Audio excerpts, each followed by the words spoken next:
स्वतःची लग्नाची बायको तर सोडून दिली, दुसऱ्याच्या लग्नाच्या बायकोबद्दल हा माणूस अशी कॉमेंट करत होता, या देशाचा पंतप्रधान 55 करोड की गर्लफ्रेंड, सोनिया गांधींना जर्सी गाय म्हणत होता हा मनुष्य. काँग्रेस की विधवा, म्हणजे राजीव गांधींची ती विडो आहे, तिला काँग्रेस की विधवा म्हणत होता. हा प्रतिष्ठा राखत होता महिलांची. या माणसाबद्दल काय काय बोलता येऊ शकतं. संसदेमध्ये भाषण करत असताना देशाच्या गेल्या पंतप्रधानांबद्दल, मनमोहन सिंगांबद्दल रेनकोट घालून आंघोळ करतात का असं भाषण केलं होतं या नरेंद्र मोदींनी. इतक्या गलिच्छ स्तरावरती संपूर्ण संसदीय लोकशाहीमधली चर्चा नेऊन ठेवलेली होती. जाहीर प्रचार करत असताना सडकछाप मावल्यासारखं बंगालमध्ये प्रचार करत होते. कोविड देशामध्ये पसरलेला होता, त्याला दीदी अ दीदी हे करत होते. आणि हा संसदेच्या प्रतिष्ठेबद्दल हे बोलणार, संसदेच्या गरिमेबद्दल, गरिमा यांनी कोणाची गरिमा पाळली. उपराष्ट्रपती पदाचा सन्मान करायला हवा, वा. आणि संसदेच्या उद्घाटनाच्या वेळेला देशाच्या राष्ट्रपतींना बोलावलं नाही. काय काय राष्ट्रपतींची गरिमा सांभाळली. केवळ महिला आहेत, आदिवासी आहेत म्हणून. तिथं तर जे घरात राहायला गेलं तर त्याचं शुद्धीकरण करून घेतलं जातं, जसं काही त्यांच्या प्रवेशाने ते अपवित्र होणार होतं, अशुद्ध होणार होतं. आणि हे भाषा करणार संसदेच्या गरिमेची. आज ज्या विषयावरती बोलायचं आहे तो इतका गंभीर आहे की भारताच्या संसदीय लोकशाहीला श्रद्धांजली अर्पण करावी का असा प्रश्न निर्माण झालाय.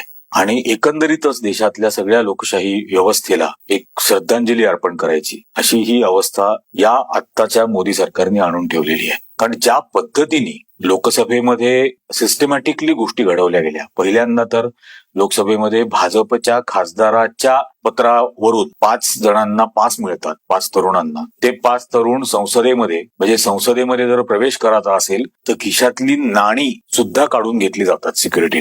मोबाईल फोन, नाणी, हातामध्ये काही कडं बिडं असेल, प्रत्येक गोष्ट काढून घेतली जाते. आणि आतमध्ये माणूस रिकाम्या खिशानिशी हा आतमध्ये जाऊ शकतो. कुठलीही जवळ सोबत त्याला बॅग नेता येत नाही, काही नेता येत नाही. अशा अवस्थेमध्ये भाजपच्या खासदारांनी पास दिलेले 5 जण संसदेमध्ये येतात तरुण, आणि प्रेक्षकांच्या गॅलरीमधून संसदेमध्ये उड्या मारून ते धुराच्या नळकंड्या आतमध्ये फोडतात. हे कसं घडलं, हे आतमध्ये येऊ कसं शकलं. एवढं सगळं ब्रीच ऑफ सिक्युरिटी झाल्यानंतर ज्या वेळेला त्या धुराच्या नळकांड्या फोडल्या गेल्या त्यावेळेला त्यांनी देशामधल्या बेरोजगारी वगैरे याच्याबद्दलच त्यांनी वक्तव्य केली. आणि तो आमचा आक्रोश मांडण्यासाठी म्हणून आम्ही संसदेमध्ये आलो. ते काय घडलं, ते कशा पद्धतीने त्यांनी नळकांड्या आणल्या, हे सगळं तपासण्याची गरज होती. याच्याबद्दल जबाबदारी निश्चित करण्याची गरज होती की हा सगळा सिक्युरिटी लॅप्स हा कुठे घडला, कोणाकडून घडला. हे 5 वेगवेगळ्या राज्यांमधले तरुण, या 5 राज्यांमधल्या 5 तरुणांना भाजपचा एक खासदार तिथले प्रेक्षक गॅलरीचे पास देतो. याची त्यांच्याशी काय ओळख, कोणाच्या शिफारसीवरती त्यांना ते व्हिजिटर्सचे पासेस दिले गेले. त्यानंतर कोण सुरक्षा रक्षक होते ज्यांनी याच्यामध्ये पूर्णपणे दुर्लक्ष केलं आणि त्या धुराच्या नळकांड्या आतमध्ये घेऊन जाऊ शकले. याचा खरा तर जबाबदारी निश्चित व्हायला होती. याच्यावरती काहीतरी कारवाई व्हायला हवी.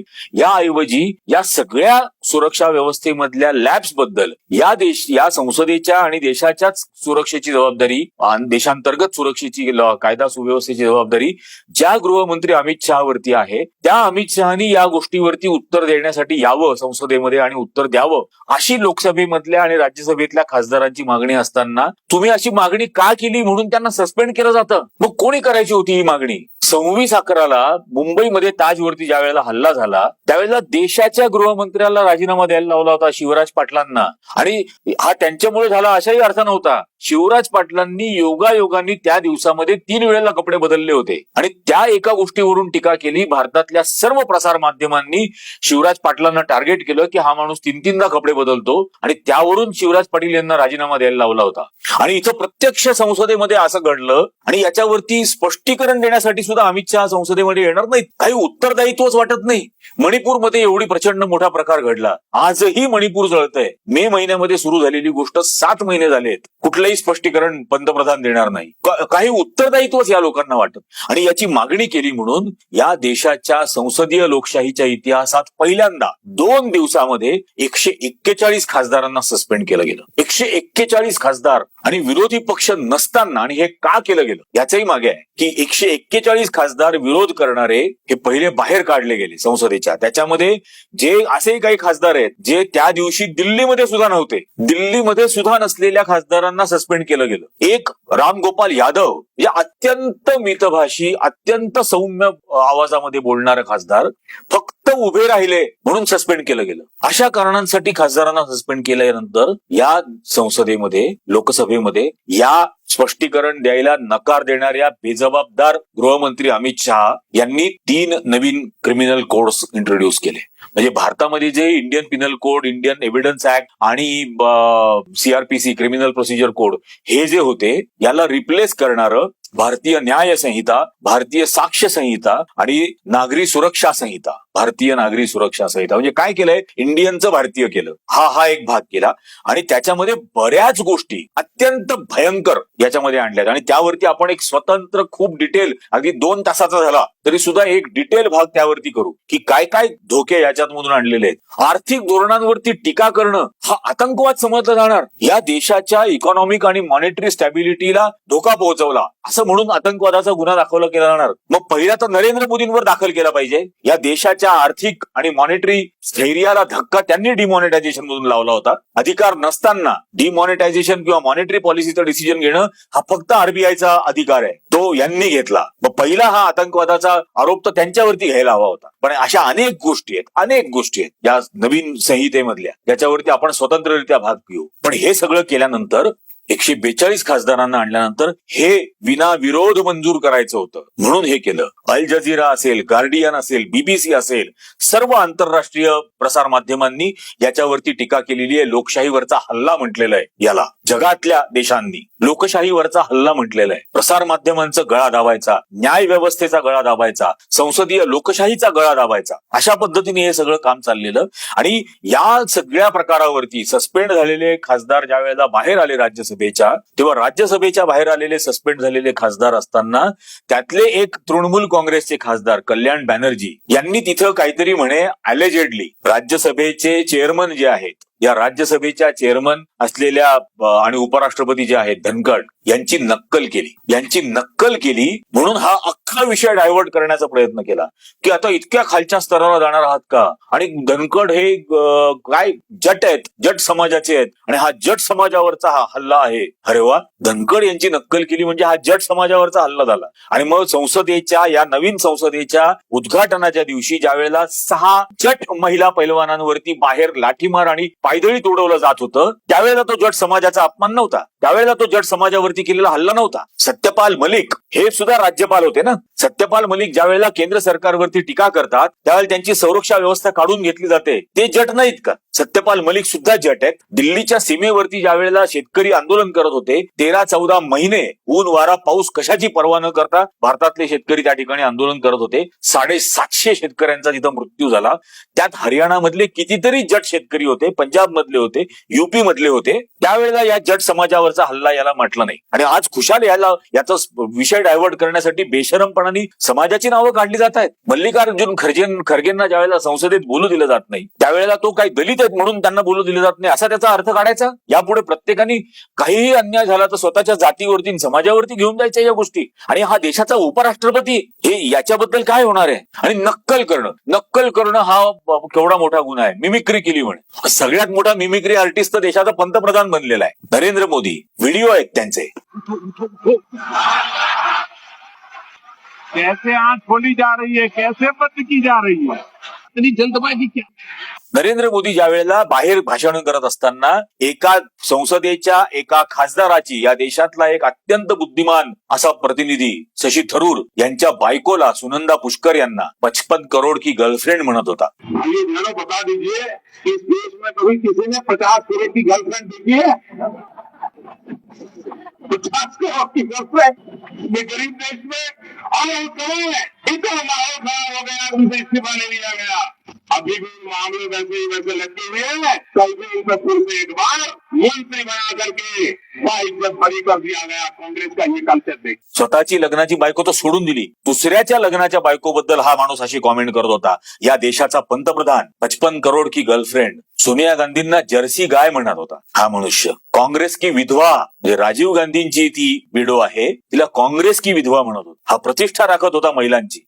या माणसाबद्दल काय काय बोलता येऊ शकतं. संसदेमध्ये भाषण करत असताना देशाच्या गेल्या पंतप्रधानांबद्दल, मनमोहन सिंगांबद्दल रेनकोट घालून आंघोळ करतात का असं भाषण केलं होतं या नरेंद्र मोदींनी. इतक्या गलिच्छ स्तरावरती संपूर्ण संसदीय लोकशाहीमधली चर्चा नेऊन ठेवलेली होती. जाहीर प्रचार करत असताना सडकछाप मावल्यासारखं बंगालमध्ये प्रचार करत होते. कोविड देशामध्ये पसरलेला होता, त्याला दीदी दीदी हे करत होते. आणि हा संसदेच्या प्रतिष्ठेबद्दल हे बोलणार, संसदेच्या गरिमेबद्दल, गरिमा म्हणे यांनी कोणाची गरिमा पाळली? उपराष्ट्रपती पदाचा सन्मान करायला हवा, वा. आणि संसदेच्या उद्घाटनाच्या वेळेला देशाच्या राष्ट्रपतींना बोलावलं नाही. काय काय राष्ट्रपतींची गरिमा सांभाळली? केवळ महिला आहेत, आदिवासी आहेत म्हणून? तिथं तर जे घरात राहायला गेलं तर त्याचं शुद्धीकरण करून घेतलं जातं, जसं काही त्यांच्या प्रवेशाने ते अपवित्र होणार होतं, अशुद्ध होणार होतं. आणि हे भाषा करणार संसदेच्या गरिमेची. आणि मग संसदेची गरिमा तेव्हा कुठे जाते? ज्या वेळेला या 6-7 महिला पैलवान, जट समाजाच्या महिला पैलवान, देशासाठी पुरस्कार आणून देणाऱ्या, यांच्या लैंगिक शोषण करणारा भारतीय जनता पक्षाचा खासदार संसदेमध्ये बसलेला असतो, तेव्हा संसदेच्या गरिमेचं काय होतं? त्यावेळेला संसदेच्या गरिमेबद्दल प्रश्न नाही, त्याच्यावर काहीही कारवाई होत नाही. इतकं मोठं लैंगिक शोषणाचा आरोप असून सुद्धा. आणि या महिला पैलवान ज्यांनी देशासाठी सन्मान वाढवला, वर्षानुवर्ष तासन तास अथक मेहनत घेतल्यानंतर ज्या वेळेला देशासाठी पदकं कमावली, त्यावेळेला पदक घेत असताना या देशाचं राष्ट्रगीत वाजत होतं आणि या देशाचा राष्ट्रध्वज चढवला जात होता. एवढा मोठा सन्मान ज्या महिला खेळाडूंनी या देशाला मिळवून दिला, त्या महिला खेळाडूंचा सन्मान, त्यांची स्वतःची प्रतिष्ठा धुळीला मिळवणारा, त्यांचं शोषण करणारा ब्रिजभूषण सिंग, याच भारतीय जनता पक्षाचा खासदार आजही संसदेत बसतो. त्यावेळेला संसदेच्या गरिमेचा प्रश्न निर्माण होत नाही. ज्यावेळेला याच भारतीय जनता पक्षाचा एक खासदार भिदोरी हा दानिश अली नावाच्या एका मुस्लिम खासदाराला अत्यंत गलिच्छ भाषेमध्ये शिवीगाळ करतो, त्याला कटुआ म्हणतो, त्यावेळेला ते बॉडी शेमिंग नसतं आणि तो आजही संसदेत बसतो.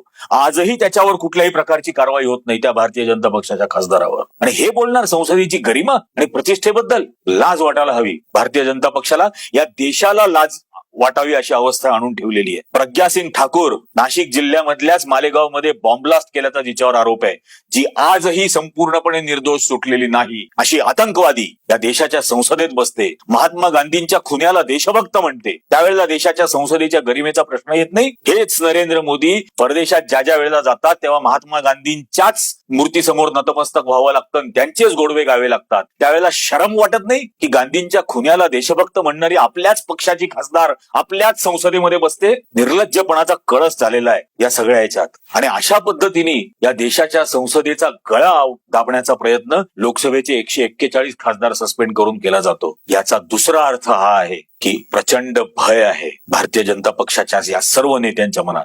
अमित शहा सुद्धा घाबरलेला आहे, नरेंद्र मोदी सुद्धा घाबरलेले आहेत. हे सर्व भारतीय जनता पक्षाचे खासदार आणि नेते आज घाबरलेले आहेत आणि या भीतीपोटी हे दमनकारी तंत्र चाललेलं आहे. पण एक लक्षात ठेवलं पाहिजे की याच देशातल्या सर्वसामान्य नागरिकांनी इंग्रजांच्या समोर छातीचा कोट केला, त्यावेळेला जगामध्ये सूर्य मावळत नाही असं साम्राज्य इंग्रजांचं हे आज जगात सूर्य उगवत नाही अशा अवस्थेवरती येऊन पोहोचलं. यांना हरवणं सुद्धा अवघड नसेल. त्याच्यासाठी जे काही परीक्षा द्यायला लागेल आणि जे काही त्याग करायला लागेल, बलिदान द्यावं लागेल, ते द्यायला या देशातला सामान्य माणूस तयार होईल. अशा पद्धतीने या देशातल्या लोकशाहीचा गळा दाबू दिला जाणार नाही. हे सर्वात महत्वाची गोष्ट यात लक्षात घ्यायला हवी. या इंडिया अलायन्सची बैठक झाली 2 दिवसापूर्वी आणि या बैठकीमध्ये जो ठराव पास झाला त्यातला सर्वात पहिला ठराव जो काँग्रेस पक्षाने मांडलेला होता तो ईव्हीएमच्या बॅनचा होता. या देशातल्या नागरिकांनी सुद्धा हा विचार करण्याची आता वेळ आलेली आहे. कारण 4 राजकीय पक्ष किंवा 5 राजकीय पक्ष किंवा त्यांचे 400 उमेदवार एका बाजूला आणि 55 कोटी मतदार एका बाजूला. आपण मतदार म्हणून सर्वात मोठे स्टेक होल्डर आहोत कुठल्याही निवडणुकीतले.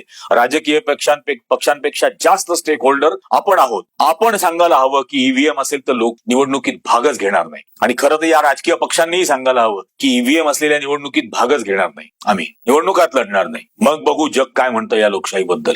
या पद्धतीने अशा पद्धतीने अत्यंत दमनकारी ड्रॅकोनियन म्हणजे इंग्रजांच्या कायद्यांपेक्षा ड्रॅकोनियन कायदे हे आणले जात आहेत. लोकसभेत झाले मंजूर, अजून राज्यसभेत व्हायचे आहेत, पण हे अशा पद्धतीने आणले जातात. संपूर्ण विरोधी पक्षाच्या अनुपस्थितीमध्ये नवीन कायदे पास केले जातात, चर्चेशिवाय, कुठलीही चर्चा न होता. याचा अत्यंत गांभीर्याने विचार करण्याची वेळ आहे.